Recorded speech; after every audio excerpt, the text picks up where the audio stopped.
Glória a Deus. A graça e a paz a todos. Amém. Quem está feliz com Jesus, diga glória a Deus. Aleluia. Louvado seja o nome do Senhor. Quero também cumprimentar a todos que estão nos assistindo na transmissão pelo YouTube, né? A graça e a paz a todos também. E em especial também mandar a paz para a esposa, que hoje não pôde vir à igreja, que os nossos filhos estão gripados, infelizmente. Mas ela falou que estaria assistindo online, né? Para fazer uma média, né, irmão? Já mandar aquele beijão. Oh, aleluia. Amém, irmãos? Eu quero convidar a você a se colocar sobre seus pés. Eu quero fazer uma oração com você. Glória a Deus. Quero que você feche os seus olhos, que você venha retirar tudo da sua cabeça nessa noite e que você venha direcionar o seu pensamento a Deus. Eu não sei como foi o seu dia, eu não sei como tem sido a sua semana, mas uma coisa eu sei, que você está aqui na presença de um Deus que pode fazer todas as coisas. Talvez você está enfrentando essa semana uma luta, uma dificuldade, mas essa é a hora de você entregar nas mãos do seu Deus e falar: Senhor, entra na batalha comigo. Glória a Deus. Feche os seus olhos nessa noite e vamos orar. Senhor Deus, Pai Todo-Poderoso, graça te damos, ó Pai, por mais uma noite que estamos aqui em sua presença. Eu já me sinto vitorioso só de estar aqui, Senhor. Muito obrigado por esse privilégio de estar na casa do Senhor. Meu Deus Todo-Poderoso, eu quero, Senhor, nessa noite apresentar, Senhor, a sua igreja em suas mãos. Meu Deus Todo-Poderoso, aqueles que entraram aqui cansados, carregando fardos pesados, que o Senhor possa, meu Deus, trazer o alívio da sua presença nessa noite. Meu Deus Todo-Poderoso, que o Senhor possa estar entrando, meu Deus, aquele que está atribulado, com a paz, com a tranquilidade, aquele que está ansioso, que o Senhor possa trazer a calmaria do seu espírito, Senhor. Meu Deus Todo-Poderoso, trabalha na vida de cada um nessa noite. Senhor Deus, eu quero apresentar ao Senhor essa noite de ministração da sua palavra. Eu quero pedir ao Senhor que o seu Espírito Santo, meu Pai, possa se manifestar em nosso meio de uma forma tremenda e especial. Eu quero pedir ao Senhor, meu Pai, como o apóstolo Paulo pedia, Senhor, que de acordo com o que eu falar, que a revelação do seu Espírito venha em meus lábios, Senhor, e que não seja simplesmente eu ministrando a sua palavra, mas que seja o seu Espírito orientando, direcionando, renovando e transformando vidas para a glória do nome do Senhor Jesus. É o que clamamos e pedimos ao Senhor, e a igreja diga amém, e pode tomar o seu assento glorificando a Deus nessa noite, em nome de Jesus. Aleluia, aleluia. O tema da minha ministração nessa noite foi um tema que o Espírito Santo de Deus trouxe ao meu coração no domingo de manhã, aqui na nossa escola bíblica, né, no Café com Palavra. E quando que estávamos aqui, foi uma conversa muito edificante, não é? E estávamos conversando e o Senhor me deu esse tema, glória a Deus. E o tema da minha ministração nessa noite é: fomos chamados para restaurar e não para julgar. Amém? Fomos chamados para restaurar e não para julgar. O texto base da minha ministração nessa noite se encontra no Evangelho de Jesus, segundo escreveu João, capítulo de número 8, do versículo de número 1 ao versículo de número 11. Um texto bíblico bastante conhecido de todos os irmãos. Pegue a sua Bíblia comigo, abra no livro de João, capítulo de número 8, versículo de número 1 ao versículo de número 11.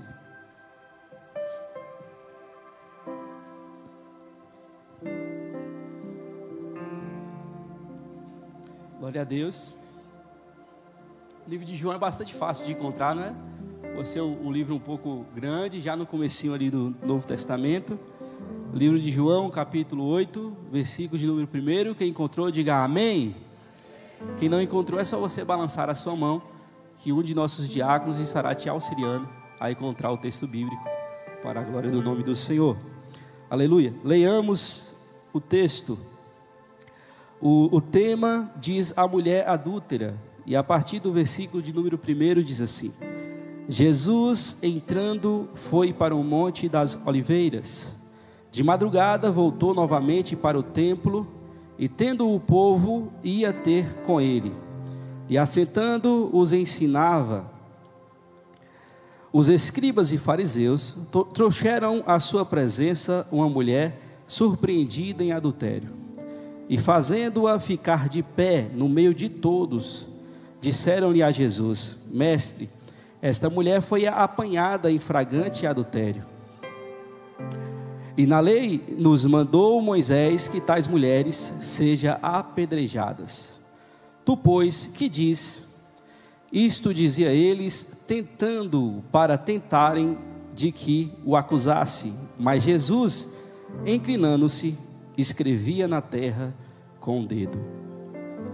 Como insistem na pergunta, Jesus se levantou e lhe disse: aquele que dentre vós estiver sem pecado, seja o primeiro que lhe atire a pedra. Versículo 8. E tornando a inclinar-se, continuou a escrever no chão.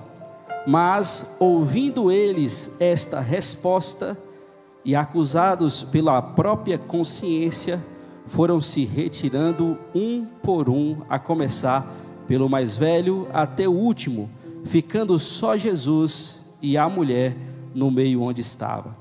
Erguendo-se Jesus e não vendo a ninguém mais além da mulher, perguntou-lhe: mulher, onde estão aqueles teus acusadores? Ninguém te condena? Respondeu ela: ninguém, Senhor. Então lhe disse Jesus: nem eu tampouco te condeno, vai e não peques mais. Amém. Glória a Deus. Pode colocar a sua Bíblia em seu banco. Preste atenção aqui. Deus tem um ensinamento edificante para as nossas vidas nessa noite. Irmãos, essa história é bastante conhecida. A Bíblia vai nos dizer que Jesus, ele estava orando. Era um hábito comum de Jesus Cristo. Constantemente você vai ver Jesus ou pregando ou Jesus orando. Jesus, como era de hábito, ele desce para o templo para ensinar acerca das boas novas do reino de Deus. E quando Jesus está ali, a Bíblia vai dizer que, como era comum, uma multidão está em volta de Jesus para ouvir os seus ensinamentos. Se você for ler os capítulos que antecedem o capítulo de número 8, você vai ver, não somente nesses capítulos, mas ao longo de todo o evangelho bíblico, a história de Jesus, os escribas, os fariseus, os saduceus, constantemente tentando armar uma situação para condenar e para prender Jesus Cristo. Se você for analisar, não de acordo com os textos bíblicos, mas de acordo com a historicidade, os historiadores dizem que naquela época, o Sinédrio, que era a liderança religiosa do povo judeu, estava extremamente corrompido, não é? Quem não se lembra, certa feita que Jesus Cristo chegou até o templo, tirou um chicote, chicoteou tudo, não é? Quem não se lembra dessa história? Quando você vai ver através da história secular, para você entender o que havia acontecido, não é? Você vai ver que os historiadores dizem que o povo estava fazendo comércios ilegais dentro do templo, não é? De acordo com as leis judaicas, o ser humano tinha que apresentar alguns sacrifícios a Deus, né? Suponhamos que você chega lá com uma ovelha, não é? Você chegou para uma ovelha, para o sumo sacerdote, que era o líder lá de dentro. Você chegava para ele olhava para a sua ovelha, estava perfeita, o seu sacrifício estava perfeito.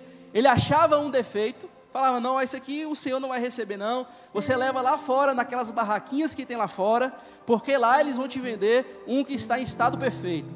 Eles pegavam aquele sacrifício, levavam nas barraquinhas do lado de fora do templo, chegava ali e falava com o barraqueiro: olha, o sacerdote lá falou que não recebeu, o Senhor não vai receber essa minha oferta, então eu vou deixar essa oferta aqui com você, e você me dá uma oferta perfeita aí, tá ok? Tá ok, vamos negociar aqui, você me dá a sua oferta aí que o Senhor não vai receber, me dá mais X valor aqui, e tá tudo ok. Aí ele pegava aquela oferta que o sacerdote tinha acusado que não era perfeita, e já vendia para outra pessoa. E o dono da barraca e o sumo sacerdote eram da mesma família. Para você ver como a liderança judaica naquela época estava extremamente corrompida.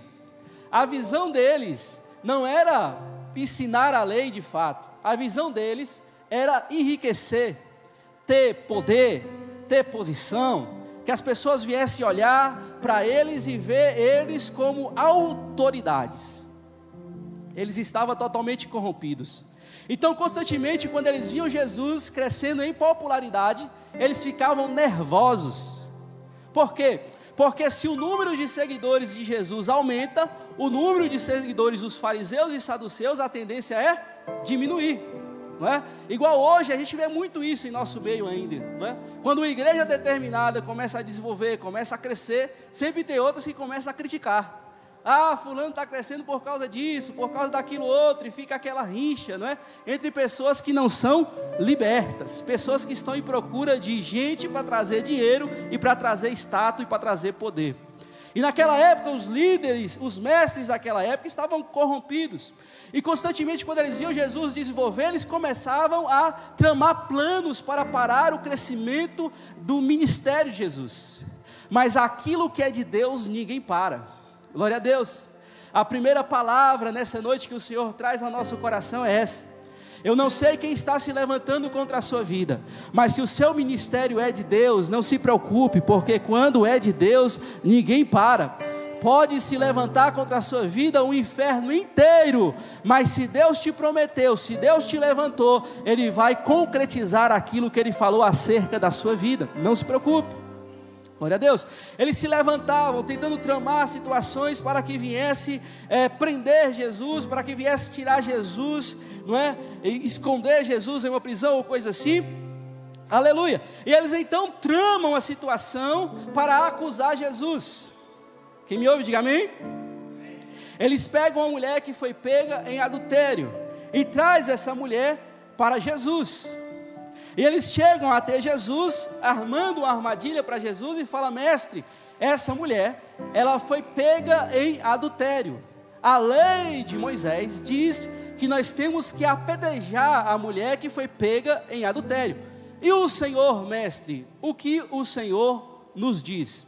Eles vieram, irmão, claramente com a intenção de confrontar Jesus. Eles chegaram com a intenção de armar uma armadilha para Jesus. E diante da armadilha, como estava Jesus? Sentado no chão, tranquilo, calmo e escrevendo na areia. Aprendemos aqui com Jesus. Eu não sei como está a sua vida, eu não sei quais são as armações que o inimigo tem feito contra a sua vida, talvez no seu trabalho, na sua rua, na sua família, mas o Senhor nessa noite nos ensina com o seu exemplo. Em meio às aflições, fica tranquilo, porque o seu Deus, Ele é fiel, confia nele, Ele não vai deixar você fracassar em meio a essas circunstâncias e situações. Pois bem, então eles trazem aquela mulher e diz: olha, mestre, a lei de Moisés diz, se o Senhor julgar ela, o Senhor tem que julgar dizendo que ela pode, ela tem que ser apedrejada. Aleluia. Mas se você for analisar, de acordo também com o contexto histórico, os romanos, eles tinham determinado uma lei, que o povo judeu não tinha mais autoridade, isso de acordo com o comentário histórico cultural da editora Vida, não é? Eles não tinham mais autoridade para condenar uma pessoa à morte. Você vai ver isso claramente no livro de João, capítulo de número 18 e versículo de número 31, quando eles vão condenar a Jesus. Eles têm que levar Jesus até os líderes romanos, para que os líderes romanos viessem sentenciar Jesus à morte. O poder romano, o governo romano tinha tirado isso da mão dos judeus, eles não poderiam condenar a mulher à morte. Aí eles trazem e falam: olha, mestre, a lei diz que tem que condenar à morte. O que é que o Senhor diz? Qual era a intenção deles? Que Jesus pegasse a mulher, falasse: não, tem que condenar mesmo. Se a lei diz que tem que condenar mesmo. E aquela mulher viesse ser morta, apedrejada. Aí eles fariam o quê? Eles iriam até o governo romano e falariam: olha, vocês não colocaram uma lei que os judeus não podem condenar ninguém mais à morte. Tem um tal de Jesus lá, que está condenando uma mulher, porque foi pega em adultério, à morte. Eles armaram uma cilada. E se Jesus chegasse publicamente e falasse: não tem que seguir essa lei aí não, a lei de Moisés está errada ou coisa assim, eles iriam tentar condenar a Jesus, porque Jesus não estava seguindo os preceitos religiosos do povo judeu. Eles colocaram Jesus em uma cilada, em uma armadilha, Se Jesus toma a decisão de apedrejar, eles entregavam Jesus ao povo romano. Se Jesus toma a decisão de não apedrejar, eles iriam condenar Jesus por aquele ato, porque Jesus estaria quebrando as leis e os princípios judaicos. Jesus estava aparentemente sem saída, mas Jesus continuava calmo, tranquilo. Eles começam a insistir. E aí, mestre, qual é a sua decisão? O senhor condena ou o senhor não condena? Qual é a decisão que o senhor vai tomar? Aí Jesus Cristo, por causa da insistência daqueles líderes, daqueles mestres, a Bíblia diz que Jesus Cristo levanta, olha para todos eles e diz: quem não tem pecado, atire a primeira pedra. Pode ficar à vontade. A Bíblia vai nos dizer que eles começam a refletir, e eles começam a lembrar, a sua consciência começa a lembrar dos seus pecados e das suas falhas, e de acordo com do mais velho para o mais novo, eles começam a soltar as pedras, e começam a ir embora. Jesus Cristo senta e continua escrevendo na areia. Depois Jesus Cristo, quando levanta a cabeça novamente e olha que todos os acusadores haviam ido embora, porque todos tinham pecado, Jesus Cristo olha para a mulher e fala: mulher, cadê os seus acusadores?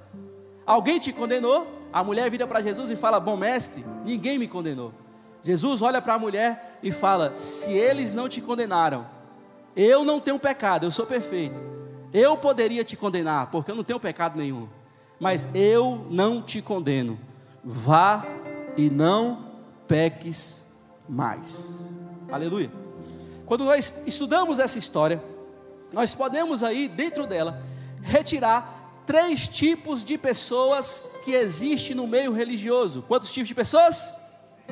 Eu quero que você preste atenção em cada um desses tipos, e eu quero que você analise as características de cada tipo, para ver se você faz parte de qual tipo de pessoa, qual tipo de seguidor de Jesus você é, qual tipo de religioso você é. Glória a Deus. O primeiro tipo de pessoa é o tipo das pessoas acusadoras e religiosas, que é representado por aqueles líderes ali, que eles estavam acusando aquela mulher. Quando aqueles homens pegam aquela mulher, colocam em pé no meio de uma multidão, com a intenção de apedrejar ela, eles não estão ligando com os sentimentos dela, eles não estão com a intenção de transformar a vida dela, eles não estão com a intenção de ajudar a vida dela. Eles estavam simplesmente com a intenção de acusar por causa da religiosidade. Os escribas e fariseus trouxeram-lhes uma mulher e colocou ela no meio do povo, de acordo com João capítulo 8, versículo de número 3. As características desse tipo de pessoa, pessoas acusadoras: primeiro, são hipócritas. Amém, irmão? Tem muita hipocrisia hoje em dia em nosso meio, irmãos. O que é hipocrisia, pastor? Hipocrisia é você falar uma coisa e você viver outra coisa. Tem muita gente que é assim. Tem muita gente que anda com determinadas roupas, todo mundo está errado, só ele está correto. Ele acusa todo mundo. Fulano fez isso, não sei o que lá, não presta, não vai para o céu e tal, é desconvertido e tal, e começa a acusar aquela pessoa.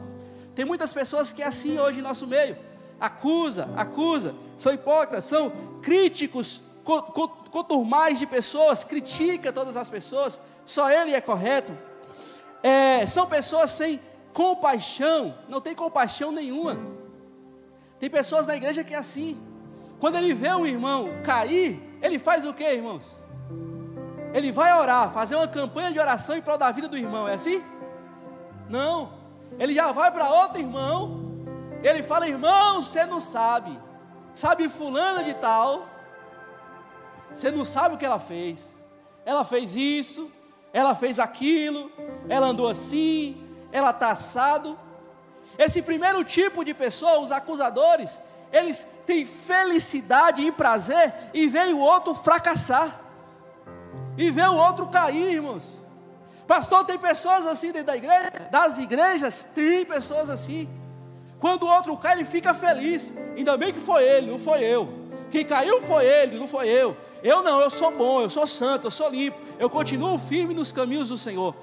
Mas esse tipo de pessoa, irmão, não agrada ao nosso Deus. O nosso Deus não quer que você seja religioso e julgador. O Senhor te levantou para você ser um instrumento de restauração na vida dos seus irmãos. Aleluia, louvado seja o nome do Senhor. Esse tipo de pessoas também usa a verdade para ferir outras pessoas, irmãos. A pessoa caiu, errou, pecou. É correto, pastor? Claro que não, pecado é errado. Sim ou não? Pecado é pecado e acabou. Mas a sua atitude para com uma pessoa que caiu, que pecou, não pode ser, irmãos, de condenação. Porque você não vai achar um texto bíblico aonde que aqui na terra o Senhor te orienta a se tornar juiz e ficar condenando as pessoas.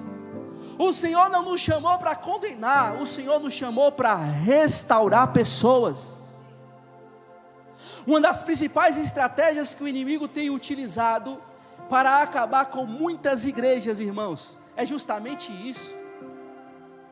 O inimigo chega na cabeça de muitas pessoas e começa a colocar um ego nelas, um sentimento de superioridade, que elas são melhores que as outras, que ela tem o direito de julgar quem está fraco, porque ela está forte, e etc. E vai gerando inúmeras confusões e conflitos. Por quê? Porque se a pessoa tem a intenção de julgar e não de restaurar, ela vai falar do irmão. E quando o irmão ouvir que ela falou acerca dela, o irmão vai ficar feliz ou vai ficar triste? Vai ficar chateado, vai sair da igreja, vai para o mundo vai abraçar ele. Por quê? Porque o irmão acusador e religioso não soube acolher, não soube ter compaixão. Se todos nós pararmos, irmãos, para refletir como Jesus Cristo fez aqueles homens refletir e olhar para dentro de nós mesmos, você irá ver que tem alguma coisa aí que precisa mudar. Tem alguma coisa aí que não te faz superior a mim, mas faz você ser igualzinho a mim. O apóstolo João escreve dizendo que aquele que disser que não tem pecado, a verdade de Deus não habita nele. Eu tenho certeza que eu chegar para você hoje e falar, quem não tem pecado aqui pode pegar a primeira cadeira e jogar aqui na frente, você não vai se pronunciar. Eu não estou falando que você pode levar uma vida de pecado, eu não estou falando isso. Eu estou falando que todos nós estamos tendenciosos, temos a natureza caída, temos a natureza pecaminosa. A nossa carne muitas das vezes se inclina para o pecado. Estamos em uma batalha constante contra a carne e contra o inimigo. Mas o pior não é a batalha. O pior é que muitas das vezes, em meio às batalhas, os irmãos que era para estar ao nosso lado, segurando na nossa mão, falando, não irmão, você caiu aqui, mas você vai levantar, eu vou orar por você, eu vou trazer uma palavra que vai curar a sua alma. Infelizmente os irmãos que era para estar dando o braço para aquele que caiu, para aquele que pecou se levantar, está apontando o dedo, está acusando, está falando, não, eu sou melhor que você, eu sou superior, você não presta, você não vale nada. E nós vamos nos tornando um exército que estamos matando os nossos próprios soldados, estamos ferindo o nosso próprio povo, estamos destruindo com o nosso próprio exército, irmãos. O Senhor não nos chamou para sermos juízes, o Senhor nos chamou para sermos instrumentos de restauração. Quando você ver um irmão fraco, não critique, não fale com o outro, fale com Jesus. Porque o outro vai falar com outro, que vai falar com outro, que vai falar com outro, que vai falar com outro, e daqui uns dias o nome da pessoa está na boca de todo mundo, e todo mundo está falando dela. Quando ela ouvir aquilo, ela vai se entristecer, vai se ferir, vai sair da igreja. Não faça isso. Quando você ouvir que o irmão está fraco, que o irmão pecou, fale com Jesus, converse com o bom mestre. Glória a Deus. Quando esses homens aqui ouviram que havia uma mulher entre eles que havia adulterado, eles chamaram outras pessoas. Fulano, vem cá, chega aí, o que foi? Fulano adulterou. Beltrano, chega cá, o que foi? Fulano adulterou, pega a sua pedra, vamos para lá, vamos para cima, vamos apedrejar, vamos destruir com a vida dela, vamos acabar com a vida dela.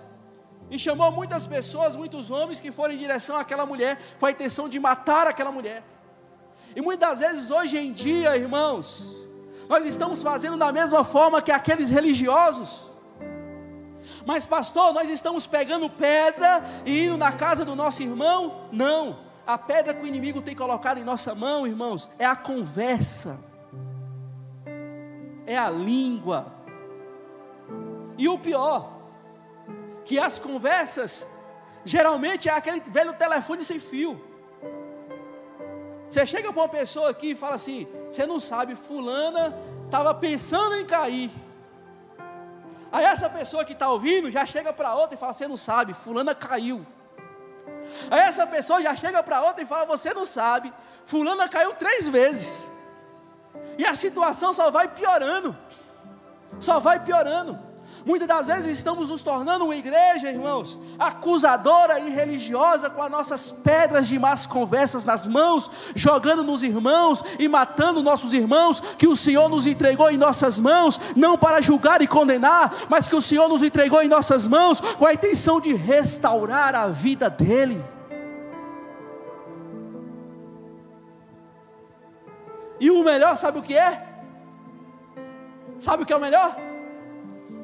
Que aquelas pessoas que você afasta dos caminhos do Senhor, por causa das suas conversas, o Senhor vai cobrar de você. O sangue daquelas pessoas que se perderam por causa da sua falta de sabedoria, está em suas mãos. Você não só condenou ele, você está auto se condenando. Mas quando você decide dar a mão para aquele que está caído e falar: irmão, nós vamos chegar até o fim. Você caiu hoje, eu vou te levantar hoje, eu vou orar por você, eu vou estar aqui todos os dias ao seu lado, e se amanhã eu cair, você vai me levantar, e nós dois unidos, um ajudando o outro, nós vamos chegar no céu, em nome do Senhor Jesus Cristo. E essa tem que ser a visão da igreja. O Senhor não nos chamou para ser juízes, o Senhor nos chamou para ser instrumento de restauração. O primeiro grupo que existe muitas das vezes dentro das igrejas são os acusadores religiosos. O segundo tipo de pessoas que existe dentro da igreja são os pecadores. Amém, irmãos? A igreja, irmão, você tem que ter em mente, a igreja é um hospital. Vai ali na UPA agora, chega na UPA lá, como é que está o povo? Às vezes nós vamos lá fazer ação social, aí eu que entro lá dentro para convidar o pessoal para vir tomar sopa. Irmãos, é uma situação pior que a outra. Mas muitas pessoas que saem dali de dentro, saem restauradas. A igreja é um hospital. As pessoas que entrarem aqui machucadas, feridas, sofrendo, sentindo dores, elas não têm que sair da mesma forma que entrou, porque a igreja é um hospital. Nós temos que restaurar essas vidas. O Senhor não nos chamou para julgar, o Senhor nos chamou para restaurar vidas. Aleluia. Uma coisa que eu tenho aprendido atualmente, estudando, não é? Bastante, alguns livros e vendo algumas palestras, irmãos, é que todas as pessoas, amém? Que cometem um pecado, o pecado é correto, pastor? Não, o pecado é errado. O pecado é o pecado. O pecado é quebrar o mandamento de Deus. Não pode pecar de forma nenhuma. Mas muitas das vezes que as pessoas cometem um pecado, quando você vai sentar para conversar com aquela pessoa e vai estudar a história dela, irmãos, você vê que ela é apenas uma vítima de outras vítimas feridas. Às vezes a gente vê um irmão que tem uma dificuldade com álcool, por exemplo, mas você não sabe como foi a infância dele. Às vezes ele cresceu em um lar de pessoas alcoólatras. Ele não teve a presença do pai, ele não teve a presença da mãe. Ele cresceu talvez com pessoas, com tio, com avós, que o feriu, que o machucou. E a fuga dele para tentar sobreviver, ao invés de se matar, foi se lançar na bebida, no álcool, na droga. Toda pessoa que é viciada, irmãos, em álcool, em droga, se você sentar para ouvir a história dela, você vai ver. Deus ama tanto restaurar vidas, que a Bíblia diz que Ele enviou seu único filho para morrer na cruz do Calvário. Para quê, pastor? Para restaurar nós pecadores. O Senhor não nos chamou para julgar, o Senhor nos chamou para restaurar vidas. E repito, infelizmente temos nos tornado um exército que matamos os nossos próprios soldados. Aleluia. Esse segundo tipo de pessoas, irmãos, quando você vê uma pessoa, irmão, fulano caiu em um pecado, fulano se afastou, fulano estava bebendo. Primeiro, não fale para ninguém, fale para quem possa ajudar.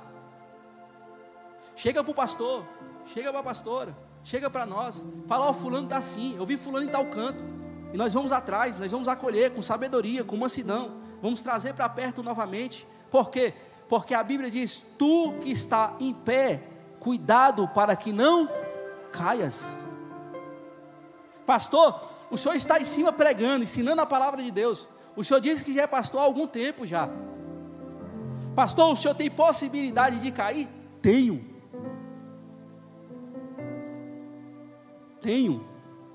Deus me livre de cair. Mas se acaso acontecer, eu quero que você tenha entendido isso, que você não é instrumento de julgamento, você é um instrumento de Deus para restauração, irmãos. Temos que colocar isso dentro da nossa cabeça, porque o diabo tem entrado dentro da igreja e tem destruído a igreja com isso. A igreja é Ministério da Promessa, pastor? Não, a igreja de uma forma geral. Porque muitos não têm a visão de restaurar a vida que caiu, mas de jogar os pés e lançar pedras. A partir de hoje, mude a sua mentalidade. O terceiro tipo de pessoa, glória a Deus, representada pela figura de Jesus, são os restauradores. Tem algum restaurador aqui nessa noite? Eu sou um restaurador. Tem algum restaurador aqui? Aleluia. O terceiro tipo de pessoa que nós encontramos nessa passagem bíblica são os restauradores. Jesus Cristo, quando ele vê a situação daquela mulher, primeiro, ele livra aquela mulher do apedrejamento. Sim ou não? Primeira coisa, ele livra aquela mulher do apedrejamento. Segunda coisa, Jesus Cristo, ele não condena aquela mulher. Ele fala o quê? Os seus acusadores te condenaram? Não, ninguém me condenou, Senhor. Eu também não te condeno. Amém?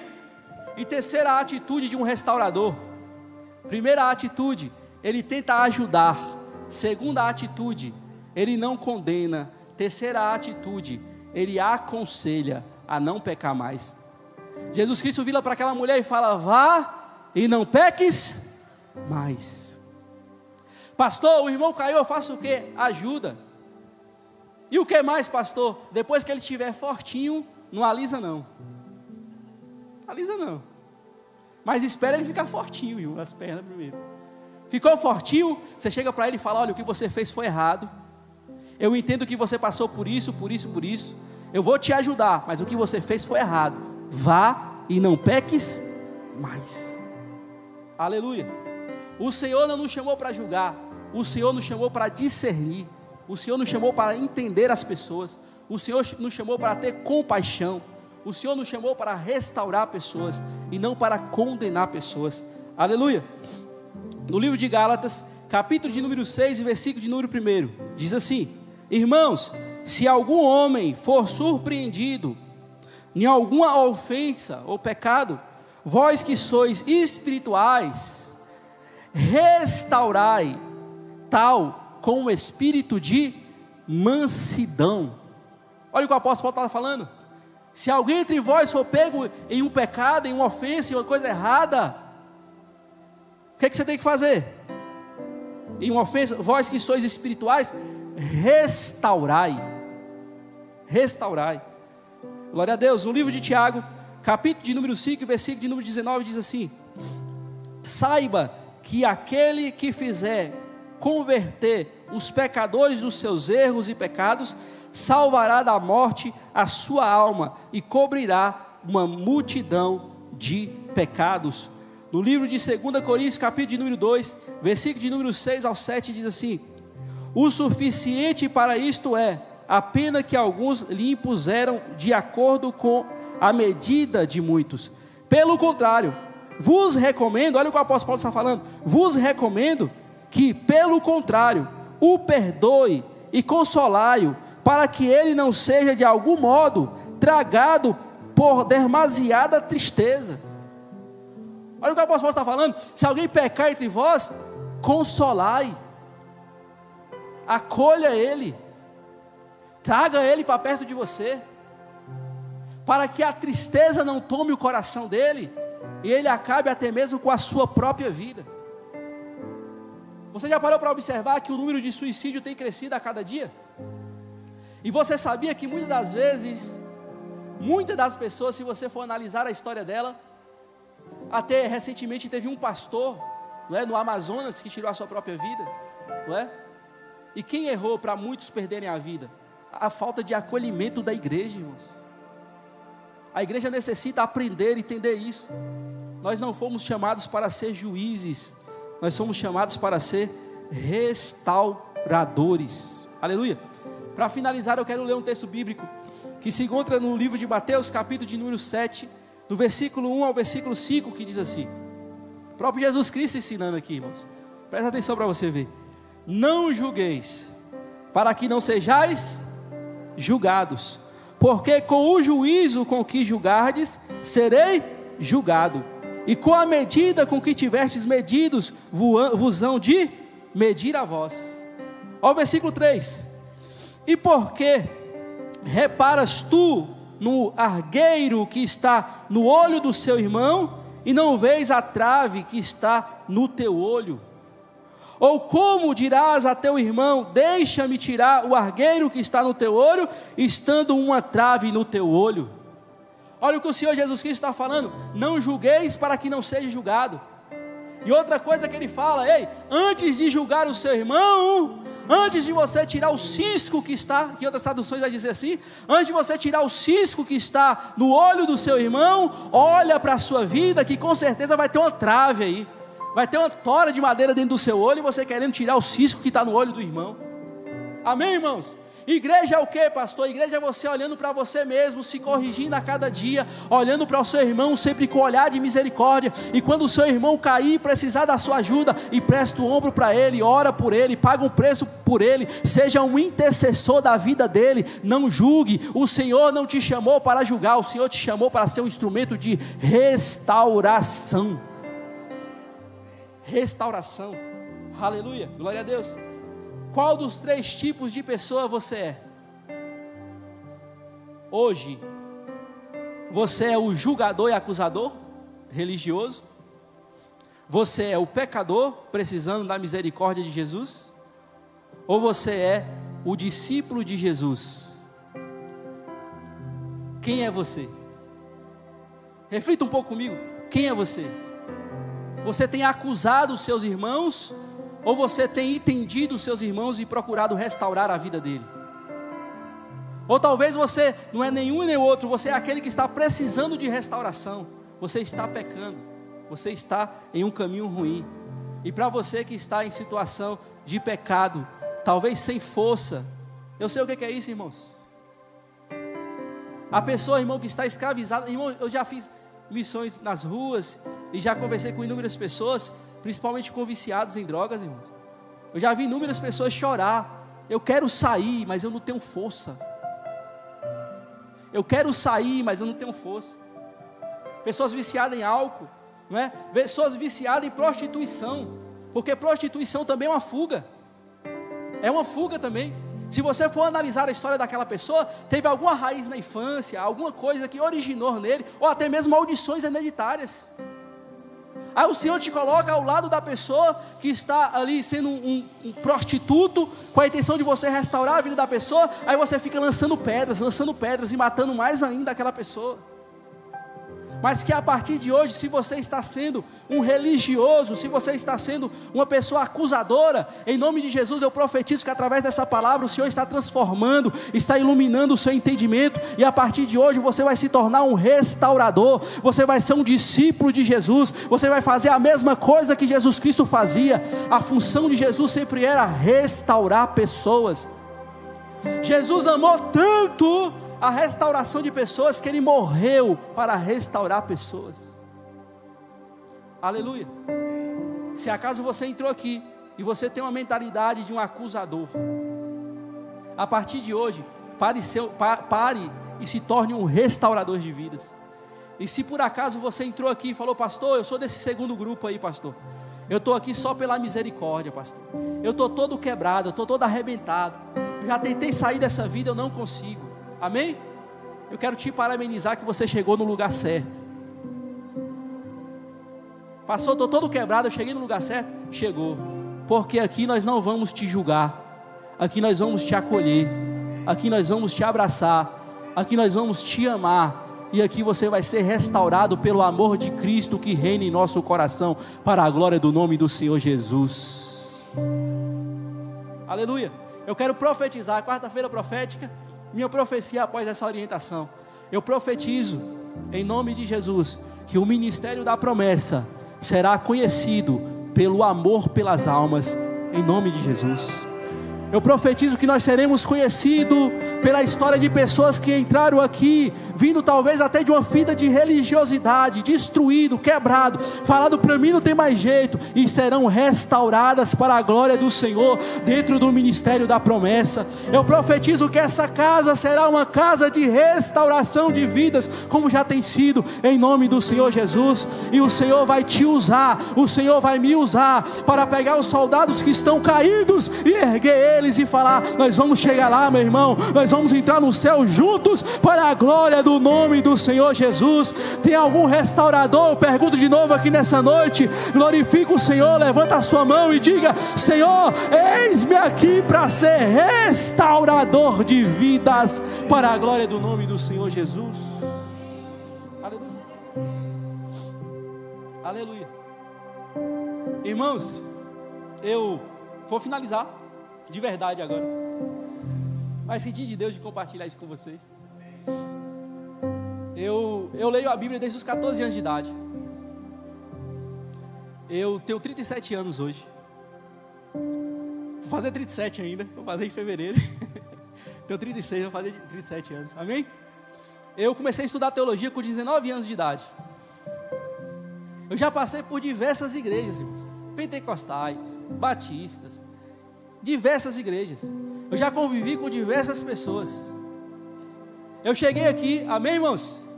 Pensando que eu já tinha aprendido tudo. Até que eu chego aqui e o pastor fala de um tal de Gilgal, que ele foi lá na EIFOL aprender. Eu fui procurar, fui pesquisar, comprei alguns livros, assisti algumas palestras. Tenho acompanhado o pastor durante uns 5 a 6 meses em Gilgal, irmãos, não é? E eu entendi que Gilgal é essa igreja, irmãos. Vocês não têm noção do quão poderoso é o instrumento que nós temos em nossa igreja, chamado Gilgal, irmãos. Amém? Imagine uma pessoa ter a paciência de te ouvir sua vida toda, se preocupar com você, comprar o seu barulho, sentir as suas dores, procurar a cura para a sua alma. Eu não tenho visto isso por aí. Eu andei em diversas igrejas, eu não tenho visto isso por aí. Eu não tenho visto, irmãos. Eu não tenho visto. Amém? E aqui nós temos Gilgal, o lugar onde a intenção é ir no mais profundo do ser da pessoa, irmãos. Encontrar aquela raiz lá da infância, que faz ele ainda ser um adúltero, um prostituto, um viciado em álcool, um viciado em bebida. E na raiz, e aí Jesus Cristo, e na cruz de Jesus, trazer a cura para essa pessoa. Esses dias, o nosso pastor proferiu uma profecia. Ele falou que nós seremos o maior centro de tratamento de almas da região sudoeste da Bahia. E em nome de Jesus nós seremos. Aleluia, glória a Deus. Amém? Mas vou aproveitar o ensejo aqui para fazer um apelo. Pastor, você vai pedir para me aceitar Jesus? Não. Eu vou pedir para você aprender sobre Gilgal, irmão, e se dispor a ajudar. Amém? Para atender a região sudoeste todinha da Bahia, o pastor sozinho não vai conseguir, irmãos. É necessário que nós venhamos nos levantar para aprender a ser um intercessor, aprender a ser um conselheiro. Amém? Tudo talvez o que você tenha de bloqueio acerca de Gilgal, retire, irmão. É o capiroto querendo bloquear a sua cabeça, irmãos. Ah, mas fulano falou isso, fulano falou aquilo outro, fulano falou não sei o que lá. É claro que o diabo vai tentar atacar uma ferramenta tão poderosa, irmãos. Procure aprender, procure entender, e se deixa disposto a ajudar, para a glória do nome do Senhor Jesus. Amém? Se coloque sobre seus pés nessa noite. Não seja um acusador, seja um restaurador, para a glória do nome do Senhor Jesus. Feche os seus olhos nessa noite. Eu quero orar pela sua vida. Glória a Deus. Talvez você entrou aqui e você se identificou, você falou: realmente, eu tenho caluniado, Ao invés de eu procurar restaurar o meu irmão, pelo contrário, eu tenho levado a conversa adiante. Eu tenho visto o meu irmão fraquejar, e eu não tenho dado o ombro para ele se apoiar e se levantar. Eu tenho falhado realmente. Eu não tenho sido um instrumento de restauração, mas um instrumento de julgamento. Mas o Senhor te trouxe aqui nessa noite para você pedir perdão ao Senhor. A Bíblia diz que aquele que se arrepende dos seus pecados e deixa, alcança a misericórdia. E se você está assim, eu te digo, você está pecando, porque o Senhor não te chamou para ser juiz, o Senhor te chamou para ser um instrumento de restauração. Mas a partir de hoje, em nome de Jesus, aleluia, a partir de hoje eu profetizo que você será um instrumento de restauração. Eu quero convidar você a orar juntamente comigo, e a oração vai ser: Senhor, me transforma, Senhor. Senhor, que eu venha ter amor pelas almas, Senhor. Senhor, que assim como o Senhor se colocou em nosso lugar para nos salvar, que eu venha me colocar no lugar de outras pessoas para salvar outras vidas, e que a partir de hoje eu não seja mais um instrumento de condenação, mas eu seja um instrumento de restauração para a glória do Senhor. Aleluia, faça essa oração de concerto nessa noite com o Senhor. Aleluia, começa a orar, começa a falar: Senhor, me levanta, Senhor, me levanta como instrumento do Senhor, porque as almas estão gemendo, porque as almas estão clamando. Pessoas agora estão com facas, com revólveres, tentando se matar. Glória a Deus, louvado seja o nome do Senhor. Mas a partir de hoje eu profetizo que o Senhor está te levantando como instrumento de restauração, e pessoas que talvez queriam retirar a sua vida, iriam tirar a sua vida, serão restauradas através da sua vida, para a glória do nome do Senhor Jesus. Senhor Deus, Pai Todo-Poderoso, eu peço ao Senhor, ó Pai, que o Senhor possa, o dom da mensagem chegou, o dom da mensagem está aqui, aleluia. Oh Espírito Santo de Deus, aleluia, o Senhor está falando comigo, que Ele já está tocando em pessoas. Tem pessoas nessa noite que estão sentindo o toque, a testificação do Espírito Santo de Deus, e o Senhor está falando comigo que Ele está te chamando para uma grande obra. O Senhor quer te